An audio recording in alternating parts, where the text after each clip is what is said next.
Hey guys, what's crackin'? Welcome to or welcome back to my channel. My name is Maddie if you are new here, so hi.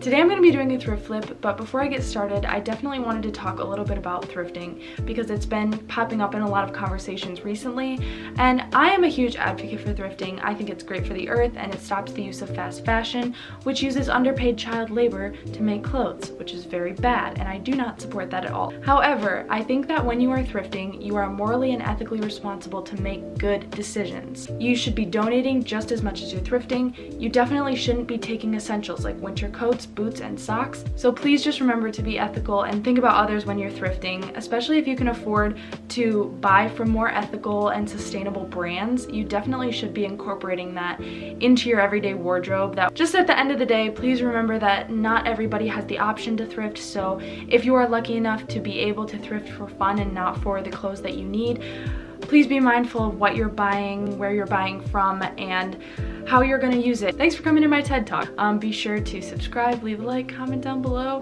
and let's just get on to the video. This is just me showing off my super cool butterfly pants, but this is the dress that I will be thrift flipping today.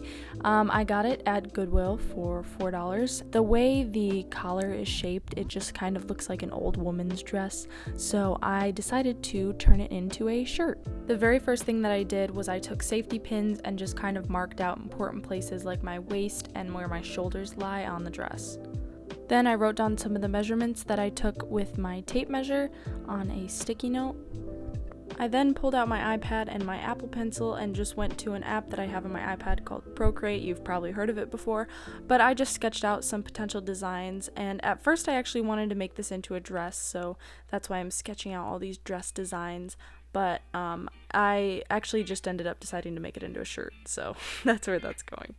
Then I went down into my basement and just got started. So the dress actually had this lining on the inside that I really didn't like, so I decided to cut that out completely, and then that also took off about 5 or 6 inches of the dress itself, which actually ended up making it too short for me to wear, and that's why I decided to turn it into a shirt instead.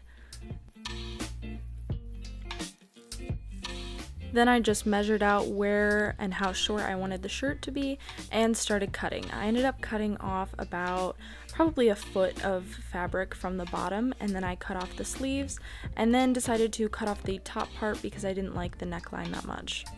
Then I took 2 measurements, one around my shoulder and one around my upper arm, but I could not reach the tape measure for some reason. But when I finally figured it out, those are the 2 measurements that I took to measure out the sleeves. I then used those measurements to make the sleeves out of the extra fabric from the bottom of the dress, and I ended up adding an extra 4 inches to each measurement just so that there'd be a little bit of give. For this next part, you can use elastic. I didn't have any, so I just used this super stretchy fabric that I had, and I just cut out the exact measurements of my shoulders and forearm for the sleeve elastic part. So then I went over to my sewing machine and began sewing the sleeves. So I did a hem around every side of the sleeve. However, when I was on the sides where the elastic was going to be sewn through, I left about an inch of room to a ½ inch at the bottom so that I could actually thread through the elastic.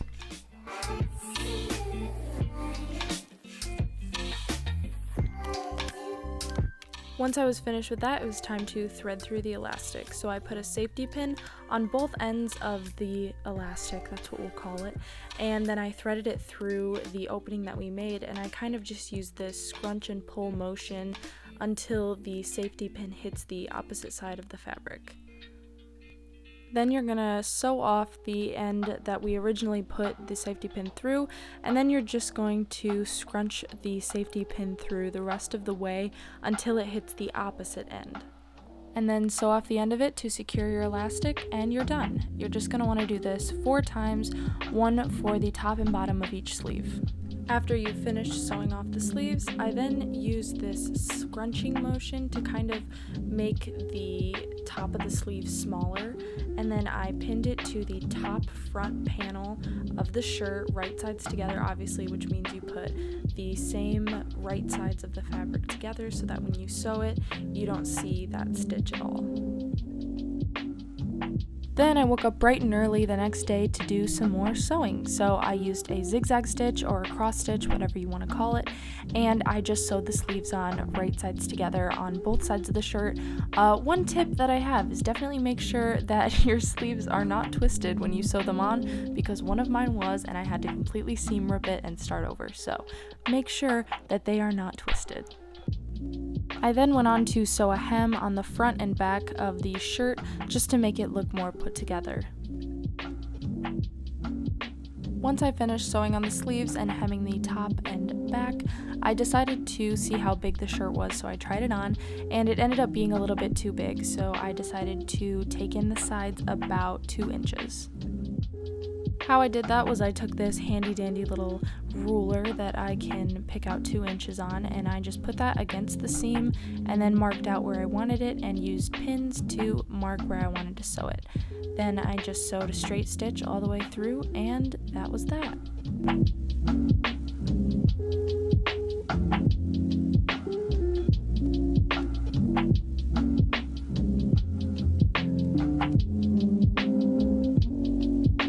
The final step to just make it look that much better was I hemmed the entire bottom all the way around just to make it look a little bit more spiffy and put together so that you didn't have the raw edges showing.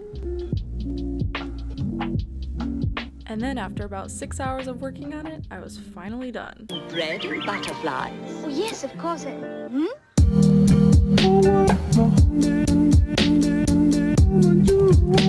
Okay, that is it for today's video. Thank you guys so much for watching. Please be sure to like, comment, subscribe down below because I would love for you to join the fam. I don't know what to call it. I would love for you to join and support the channel because that's what we do here. But please remember, shop ethically if you have the option to. Make sure you know where you're thrifting, who you're thrifting from. Donate just as much as you thrift, and I will see you guys next time. Love you all so much. Bye.